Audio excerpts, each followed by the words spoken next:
सभी श्रोताओं को हेलो हल्द्वानी 91.2 एफएम की ओर से नमस्कार। श्रोताओं, जैसे कि आपको पता है कि हेलो हल्द्वानी शिक्षा और संस्कृति की आवाज़ है और उत्तराखंड की संस्कृति और शिक्षा को लेकर हेलो हल्द्वानी लगातार काम कर रहा है। इसी क्रम में आज हम उत्तराखंड की संस्कृति से जुड़े हुए पहलू जो कि हमारा खान पान से संबंधित है उस पर हम बात करेंगे और उस पर बात करेंगे हम एक ऐसे शख्स से जो कि उत्तराखंड के जो पहाड़ी जो व्यंजन हैं, जो पहाड़ी पकवान हैं, उनको लेकर काम कर रहे हैं। और देहरादून में भोर दादी करके उन्होंने एक प्रतिष्ठान खोला है और यहाँ पर वो पहाड़ की चाहे मुनस्यारी से लेकर धारचूला हो या चमोली, बागेश्वर या उत्तरकाशी, पूरे उत्तराखंड के पहाड़ी क्षेत्रों के जो प्रसिद्ध व्यंजन हैं उन व्यंजनों को वो देहरादून में अपने भोर दादी के नाम से जो उन्होंने एक प्रतिष्ठान अपना स्थापित किया है, वहाँ पर वो जो पहाड़ से जो लोग मैदानी क्षेत्रों में आ गए हैं, देहरादून जैसे शहर में बस गए हैं या जो शहरी जो लोग हैं, उनको इन व्यंजनों को परोस रहे हैं और वहीं अपनी जो संस्कृति है, जो हमारे जो परंपरागत जो व्यंजन थे, उनको संरक्षित करने में अपनी बहुत बड़ी भूमिका निभा रहे हैं। तो आज हम भोर दादी की जो यहाँ पर जो रेस्टोरेंट खोला है, जो प्रतिष्ठान खोला है कपिल डोभाल जी ने, तो आज हम कपिल डोभाल जी से मुलाकात करेंगे। कपिल डोभाल जी, आपका हेलो हल्द्वानी 91.2 एफएम में बहुत बहुत स्वागत है। समय निकाल के आपने हमारे इस कंसेप्ट को सराहा। तो बूढ़ दादी जो कंसेप्ट है, बेसिकली इससे आप लगा सकते हैं कि बूढ़ दादी हमारे पहाड़ का शब्द है, असल में हमारे पहाड़ का रिश्ता है। तो हमने ये किया कि 2015 में मेरी शादी हुई। तो मेरी वाइफ जो है वो राजस्थान के नागौर ज़िले की पली बड़ी है। तो वो राजस्थानी कुजिन बनाती है, राजस्थानी फूड बनाती है, जैसे दाल बाटी वहाँ का प्रसिद्ध व्यंजन है, इस प्रकार अन्य फूड बनाती है। तो मैं 2005 से फूड में हल्का सा काम करता था असल में। तो जब फर्स्ट लॉकडाउन हुआ तो उस टाइम क्या कि रोजगार की संभावनाएं एंटायर वर्ल्ड में छीन होती गई और मैं भी उसी दौर से था। तो मुझे लगा कि उत्तराखंडी व्यंजनों पे हमें कुछ रोजगार ढूंढने का प्रयास करना चाहिए। तो इसी क्रम में मेरे द्वारा धारचूला, मुनस्यारी से लेके नीतीमाणा, हरसिल मुखवा, गुत्तू, घनसाली, जौनसार, बाबर तक के लगभग 150 आइटम व्यंजनों पे हमने R&D किया और फाइनली इस निष्कर्ष पर पहुंचे कि हमें उत्तराखंड में स्नैक्स रेंज को डेवलप करना चाहिए। तो हमने लगभग 47 व्यंजन जो हैं वो नई पीढ़ी के हिसाब से डेवलप किए। और क्योंकि सफलता का ऐसा कोई पैरामीटर तो होता नहीं है, लेकिन हम 5-7 लोगों की रोजी रोटी इससे निकल रही है और मतलब चौथे साल में हमने एंटर कर लिया है। तो स्नैक्स रेंज बेसिकली जो हमारा मेन फोकस है कि नई पीढ़ी तक डिलीवर हो। हमारा जो गेस्ट है, हमारी जो ग्राहक है, असल में वो नई पीढ़ी है और नई पीढ़ी बहुत पसंद कर रही है। तो जैसे हम 94 के राज्य आंदोलन जो हमारा था, उसका मुख्य नारा हमारा था कोदा झंगोरा खाएंगे, उत्तराखंड राज्य बनाएंगे।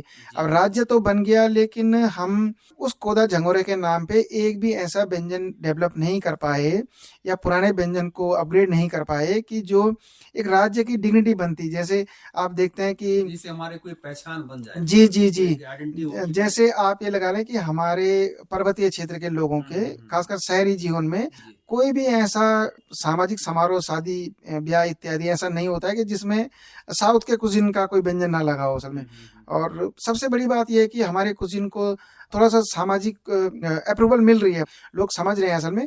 लेकिन वो रोजगार की दिशा में जो सबसे महत्वपूर्ण था, रोजगार की दिशा में आगे नहीं बढ़ पा रहे हैं। उसका कारण जो मैंने महसूस किया कि एक तो हमारा जो पर्वतीय क्षेत्र का कल्चर है वो नौकरी के माइंड मेकअप का है, उसमें मैं भी हूँ। तो उसके बावजूद स्वरोजगार के लिए राह निकालना बहुत ज्यादा चुनौती। तो क्योंकि मतलब आप ये देखें कि मतलब इसको सारा उत्तराखंड ही जानता होगा कि हम 1 करोड़ का मकान तो बना देते हैं, लेकिन अगर हमारा बच्चा ये बोलता है कि मुझे 2 लाख रुपए दुकान खोलने के लिए पिताजी दे दे, तो पिताजी रिफ्यूज कर देते हैं कि कब 2 लाख रुपए डुबा देगा। तो मुझे थोड़ा सा मतलब रिस्क लेने का मेरा शुरू से रहा है कि चाहे आपके पास थोड़े रिसोर्सेज हो, सबसे पहले आप अपने हौसले को मजबूत करें कि मुझे करना है। जब आप ये सोचेंगे मुझे करना है और किसी भी कीमत में करना है, तो फिर आपका माइंड मेकअप उसी तरह से होता है और उसमें आप आगे बढ़ते हैं। तो करते करते जैसे ये चौथे साल में एंटर हमने कर लिया है और इस चौथे साल में मतलब आप ये लगा लें कितना टफ टास्क होगा कि मैंने जो लॉस्ट कैटेगरी के व्यंजन है, अनसंग व्यंजन है, गुमनाम व्यंजन है, उन व्यंजन पे काम किया। जैसे मुनस्यारी का जौहर घाटी ले ले, सौका जनजाति का ले ले, तो हमने सूप असल में वहाँ से लिया, जो मुंडा फोन के नाम से, वहाँ पे तिमरू का साग भी उसको बोल सकते हैं। तो हम उसको बूढ़ दादी का फूड मेनू बनाया असल में, वो धारचूला में कलंग के नाम से हो जाता है। ऐसे ही हमने नीतीमाणा वाला जो एरिया है वहाँ से गहत की दाल की इंड्रा बनता है असल में, तो वो लिया। ऐसे ही हरसिल मुखवा से राबड़ी दूल्हा लिया। ऐसे ही नीचे हमने जौनसार बाबर से सिड़कू ले लिया। ऐसे ही पूरे पौड़ी से हमने एक व्यंजन उठाया बिरंजी के नाम से, जो झंगोरे का बनता है। आज हमारी शॉप का वो दूसरे नंबर का व्यंजन है, उसकी पब्लिसिटी है और उसको समग्र उत्तराखंड के जो हमारे जो पारंपरिक जो पुराने व्यंजन थे, एक रिसर्च के बाद, एक अध्ययन के बाद आप जी जी जी जी उनको और उसमें हमारा दोनों पति पत्नी का विशेष फोकस ये रहता है कि मतलब ऐसा ना हो कि ये हमारे उत्तराखंड का है तो इसको खाना ही खाना है। असल में हमारा ये रहता है कि परंपराओं के नाम पे हम कुछ चीज ना थोपे असल में अपने बच्चों पे भी कि तो हमने विशेष ध्यान रखा। जैसे कि मुझे इस बात की खुशी हुई कि अभी हमने जो नया व्यंजन शामिल किया अभी, तो वो ढिस्सा फ्रा किया, वो थारू जनजाति का असल में, तो खटीमाल एरिया का असल में। तो हम एक तो किसी भी व्यंजन को जब अपने छोटे से रेस्टोरेंट में इंट्रोड्यूस करते हैं तो उसमें जल्दबाजी नहीं दिखाते, बिल्कुल भी नहीं। और इसका सबसे पहले प्रयोग हमारे 2 छोटे बच्चे हैं तो उन पे करते हैं, जो एक 6 साल का है और एक 8 साल का है। तो सबसे पहले हम बच्चों को मतलब एटलीस्ट 5 दिन किसी व्यंजन को टेस्ट कराते हैं कि उनके पहले दिन का एक्साइटमेंट कैसा है, दूसरे दिन का कैसा है। क्योंकि मेरा मानना है कि अगर हम उत्तराखंड के फूड में रोजगार ढूंढना चाह रहे हैं तो हमें मन क्रम वचन से हमारे उसके प्रति ईमानदारी का भाव होना चाहिए। तो हम सबसे पहले अपने बच्चों, मतलब हमारे बच्चे तो उसकी टेस्टिंग लैब है मेरे हिसाब से। तो आज हम रियल मायने में खुशी है कि हम थोड़ा सा इसके सफलता की ओर आगे अग्रसर हो रहे हैं। मैं हमेशा युवा पीढ़ी के लिए भी बोलता हूँ कि छोटा सा प्रयास करें। मतलब ठीक है, आप अगर 10 घंटे ना दे सकें तो ऐसा माइंड मेकअप निकालें कि 24 घंटे में क्या 1 घंटा आपके पास हो सकता है। उस 1 घंटे में आप कुछ स्वरोजगार का काम शुरू कर सकते हैं। ठीक है, एक दिन ऐसा है कि 4-5 साल बाद आप एक दिन 8 घंटे भी देने लग जाएंगे, आप 10 घंटे भी देने लग जाएंगे। हमने भी ऐसे ही शुरू किया था। सबसे पहले 2016 में हमारे साथी हैं मनीष सुंदरियाल, वो जो सुंदरियाल प्रोडक्शन के नाम से धुमाकोट में करते हैं, तो उनसे जूस लाता था। 2016 में जूस बेचना शुरू किया, धीरे धीरे करके। तो धीरे धीरे माइंड मेकअप होता रहा। आज मुझे लगता है कि मैं रियल मायने में, मतलब इसमें मुझे बोलने में बिल्कुल भी हिचक नहीं हो रही है कि संभवतः जितना उत्तराखंडी व्यंजन के लिए समर्पित कपिल डोभाल होगा, अभी तक मुझे संभवतः कोई जितना दूसरा नहीं निकला। और सबसे बड़ी बात है कि हेलो हल्द्वानी रेडियो जो है, कम्युनिटी रेडियो हल्द्वानी से आपके पास आया है, तो ये आपकी सकारात्मकता है, जो आपके सराहनीय जो पहल है, इस पहल को देखते हुए आपके पास आया। ये बड़ा उदाहरण है। जैसे मैंने अभी सबसे पहले जिक्र किया था, वो दाल बाटी का जिक्र किया जो मेरी वाइफ बनाती है, तो वैसे ही हमारा व्यंजन है। जैसे वो बिहार में व्यंजन बन जाता है लिट्टी चोखा, वैसे ही हमारे दाल ढूंढा व्यंजन हुआ करता था, वो लॉस कैटेगरी का हो गया। तो मैंने अभी पिछले 19 तारीख को ही ऐसी, मतलब उसमें कुछ काम कर रहा था पिछले 1-1.5 महीने से, तो एक ढूंढा पार्टी अरेंज कर दी। तो मैं श्रोताओं को यही बताना चाहूंगा कि मतलब मुझे रियल मैंने में इतनी और इतनी ज्यादा खुशी हुई कि मैं ये सोचा कि 50 लोग ही उसमें आएंगे, तो उसमें 50 लोग क्या कि 50 की जगह 90 लोग हो गए। तो सच बताओ कि मतलब मुझे वो उस खुशी का, मतलब मैं, आप समझ सकते हैं कि मैं किस भाव से बोल रहा हूँ कि मतलब इतना सुपर लगा मुझे कि जो एक जुनून है असल में, उस जुनून का इसका मतलब इतना समर्थन है।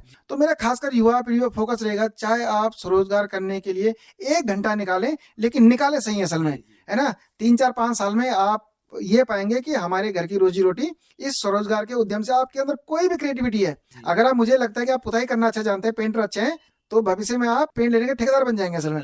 तो धीरे धीरे आप करें, और इससे बेटर क्या हो सकता है, रोजगार को अपने घर से और अपनी परंपरा से जोड़ते हुए चलेंगे तो जरूर सफलता आपको। जी। ये थोड़ा सा हमारे उसमें कि जैसे मैंने थोड़ा सा बिहार राज्य की बात करूं एग्जांपल, मैंने पंजाब चंडीगढ़ में पहले जॉब किया है, तो वहां पे मैंने एक चीज जरूर देखी है कि जैसे कोई, मतलब बिहार में स्पेशली जब उनका कोई फिल्म बनती है तो वो हमेशा लिट्टी चोखा का जिक्र करते हैं असल में, क्योंकि सोशल मीडिया और तमाम माध्यम ऐसे हैं कि प्रचार बहुत जल्दी मिल जाता है। तो हमारे उत्तराखंड में थोड़ा सा इस प्रकार की थोड़ा सा कमी है असल में। तो एक व्यक्ति बात नहीं होती है कि व्यक्ति सफल हो जाए असफल हो जाए, बहुत ज्यादा कुछ फर्क नहीं पड़ता। लेकिन जिस कॉज को लेके कोई व्यक्ति आगे बढ़ता है, वो कॉज अगर फेलियर हो गया, तो अगर एक आदमी 5 साल मेहनत कर रहा है और उसमें फेल हो गया, तो बाकी लोग भी हिम्मत नहीं जुटा पाते असल में। ये बड़ी बात है। तो अभी मैंने सोचा कि मुझे बहुत ही मजबूत इच्छा शक्ति से इसमें काम करना पड़ेगा। और रियल मायने में, मतलब मैं अपने पिताजी लोगों की उम्र के लोगों के लिए भी थोड़ा सा अपील करना चाहूंगा हेलो हल्द्वानी के माध्यम से, कि अपने बच्चों को प्रोत्साहित करें। बहुत से बच्चे बोलते हैं कि पिताजी हमने ये काम करना है। मैं संभवतः इसलिए काम कर पा रहा हूँ कि मुझे अपने घर से सुपर सहयोग है असल में, कि मेरे घर से ये रहता है कि चलो काम करो, मतलब किसी से तो करना पड़ेगा। तो आज हम खड़े हो रहे हैं, और जैसे मैं कहीं पे जाता हूँ तो पहले लोग जानते हैं कि कपिल डोहरा उत्तराखंडी फूड में काम करता है, तो इससे बड़ा रिकग्निशन मिलने क्या होता है। हाँ, एक चीज मैं और जरूर बोलना चाहूंगा कि जब पिछले साल मैं तो थोड़ा कुछ क्राइसिस के फेज से गुजर रहा था, तो पद्म भूषण अनिल प्रकाश जोशी जी एक दिन आए, तो डॉक्टर हिमानी भी उनके साथी जो उनके सहयोगी हैं, तो बातों बातों में उनको लगा कि मुझे इसमें कुछ वो करना चाहिए। तो उनका एक कहना जरूर था कि जब उन्होंने कि तुम जैसा युवा मैंने बहुत कम अपने जीवन में देखा, तो मेरे लिए वो एक बहुत बड़े मतलब ग्रेट सम्मान से ज्यादा कुछ नहीं, कि इस बड़े लेवल की पर्सनैलिटी अगर आपको इस प्रकार बोल रही है।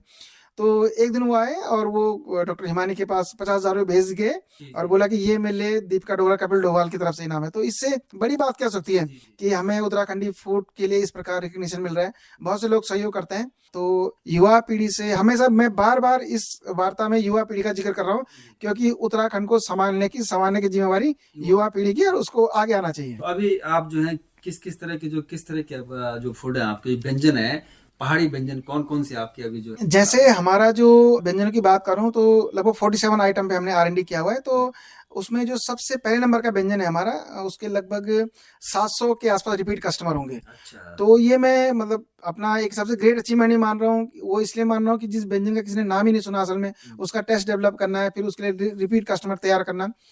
तो पिछले चौथे साल में एंटर करते हुए ये हमारा उसमें दूसरे नंबर पे हमारा जो व्यंजन आता है वो बिरंजी है, जो झंगोरे का बनता है। तो हम उसको पोहा के बेस्ट एंड बेस्ट अल्टरनेट के रूप में कस्टमर को परोसते हैं। तो उसके भी लगभग 250 से 300 के आसपास कस्टमर होंगे। अभी जिस व्यंजन ने थोड़ा सा इतना फास्ट मूव किया कि वो है बड़ील। बड़ील जो मसूर की दाल का बनता है, तो वो बहुत ज्यादा तेजी से ग्रो कर रहा है। तो मुझे इतनी खुशी है कि जैसे बहुत सारे युवा हमारे पास जो बच्चे आते हैं, ज्यादातर बच्चे आते हैं, बच्चे मतलब जो हाँ युवा पीढ़ी है, हाँ उसको ये लगता है कि थोड़ा सा ट्राई करते हैं, उसको थोड़ा ये लगता है ट्राई करते हैं। वो ट्राई के चक्कर में मतलब वो मैं देख रहा हूँ कि जो बूम मिल रहा है, हाँ तो वो बोलते हैं कि अंकल ये बहुत ज्यादा टेस्टी हो रहा है। तो मैंने उसका टैगलाइन कर दिया माउथ वंडरिंग। जैसे ढिनका के लिए हम करते हैं डिलीशियस ढिनका, तो डिलीशियस ढिनका हमने डिलीशियस शब्द जैसे इसलिए जोड़ा कि एक बार एक बुढ़ी जी आए, तो उनने पहले 2 पीस ढिनका खाए, फिर 2 और खाए, फिर वो मेरे पास आए। उन्होंने कहा मैं गड़े में बोनू छो, उन्होंने कहा बेटा क्वाद उसा दिन खाई इन्नी खा जन तुमन खलाई। तो उनका जैसे मतलब हृदय से वो चीज निकल रही थी कि जैसे रियल मायने में ये बहुत ज्यादा अमेजिंग था, असल में बहुत ज्यादा टेस्टी। तो फिर ऐसे ही जैसे हम एक चौलाई का लेमड़ा बनाते हैं, चौलाई की खीर असल में आप सेक टाइप का बनाते हैं असल में, है ना। और एक हम अस्कली बनाते हैं, वो मल्टीग्रेन आटा, हाँ मर्स बोलता हूँ, जी जी जी जी, है ना। और उस चौलाई के लिए तो मैं बोलूंगा कि उस चौलाई को खाने की आदत खासकर युवा पीढ़ी को तो स्पेशली डालनी चाहिए, महिलाओं को डालनी चाहिए, क्योंकि उसमें विटामिन B12 होता है। और विटामिन B12 भी संभवतः ऐसा विटामिन है कि आप जितना खाएंगे असल में उतना आपके शरीर को अच्छा रहेगा, स्वस्थ रहेगा असल में।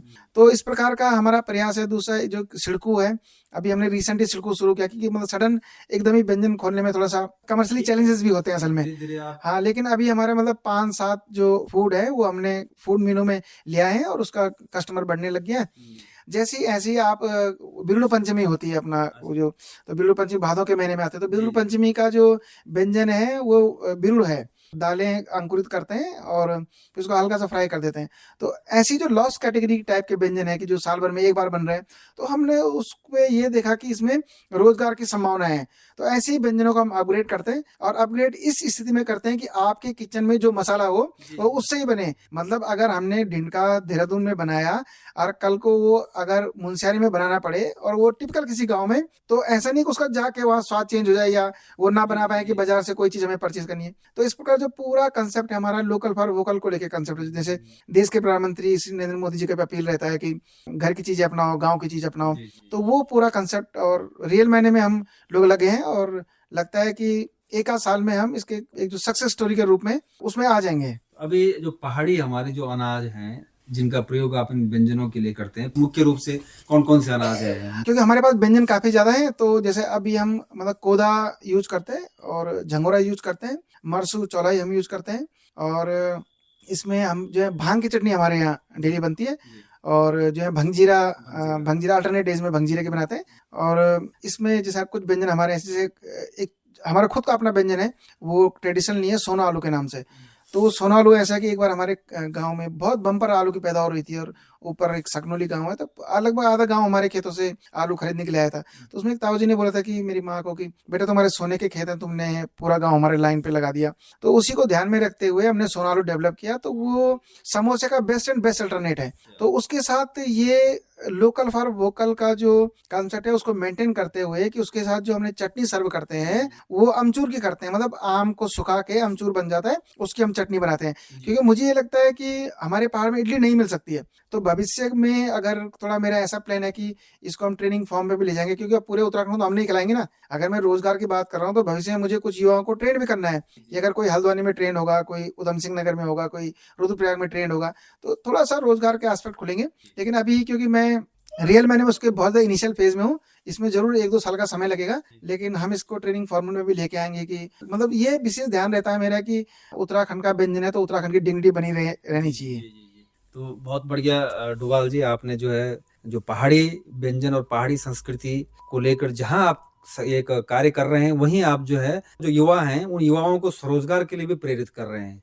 मतलब स्वरोजगार के लिए युवाओं को, राज्य के युवाओं को प्रेरित करना, और उसके साथ ही पहाड़ की संस्कृति जो हमारा खान पान था उसको जो है अगली पीढ़ी तक पहुंचाना एक बहुत ही बड़ा सराहनीय कार्य है। अंत में मैं डोभाल जी आपसे ये कहूंगा कि युवाओं को आप जो है 2 शब्दों में 2 संदेश देना चाहें कि किस तरह से वो अपने जो संस्कृति है उसको लेकर चलें, और उसके साथ साथ जो है स्वरोजगार के जो अपने लोकल फॉर वोकल जो आपने कहा और जो प्रधानमंत्री जी भी कहते हैं, कैसे उसको अपनाएं। मेरा युवा पीढ़ी से एक ही अनुरोध रहेगा कि एक तो आप नशे से दूर रहें, और दूसरा स्वरोजगार करने की सोचें कि कुछ करना है, चाहे दिमाग में कोई भी आइडिया है आप शुरू करें। जब शुरू करेंगे तभी जो है आगे आप बढ़ पाएंगे, क्योंकि हमारे उत्तराखंड में स्वरोजगार की बहुत संभावनाएं हैं, और ये संभावनाएं अगर हाथ से जाएंगी तो हमारे राज्य का जो उसका आर्थिक पहलू है वो मतलब डगमगाने की स्थिति में होगा। तो अब नई पीढ़ी से यही अनुरोध है कि आप आगे आएं और ये लेके चलें, दृढ़ संकल्प लेना पड़ेगा। असल में मैं हमेशा बोलता हूँ कि हर आदमी एकदम अपने को नहीं झोंक सकता, लेकिन आप पार्ट टाइम भी शुरू करें, 1 घंटे से भी शुरू करें, लेकिन करें सही। धन्यवाद डोभाल जी। धन्यवाद श्रोताओं, आपने अभी हमें सुना। अब फिर हम अगले कार्यक्रम में इसी तरह की हस्ती से आपसे रूबरू कराएंगे। तब तक के लिए नमस्कार, धन्यवाद।